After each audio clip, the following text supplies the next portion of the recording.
আসসালামু আলাইকুম। আপনারা সবাই কেমন আছেন? আশা করি খুবই ভালো আছেন। আজকে আপনি আসলাম গাজীপুর রাজবাড়ির মাঠ শিমুলতলি, এক বিশাল মেলা। এই মেলায় আসার পর আমার মনটা অন্যরকম হয়ে গেছে। আমার কাছে খুব ভালো লাগছে। ফ্যামিলি ট্যুর নিয়ে আসলাম, আমার কাছে খুব ভালো লাগলো।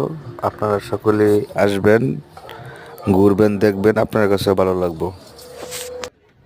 এখানে আমি একটি জিনিস খাইলাম, এটা হচ্ছে এক জাতীয় অ্যাসিড, যা মুখের ভেতরে দিলেই ঠান্ডার একটা ভাপ আছে। এই ঠান্ডা থেকে আপনার এই দোয়াটুকু আসে। তাই খেলাম, ছেলেকেও খাওয়ালাম, নিজেও খেলাম। আমার কাছে খুব ভালো লাগলো। আপনারা সকলে এটা ট্রাই করবেন।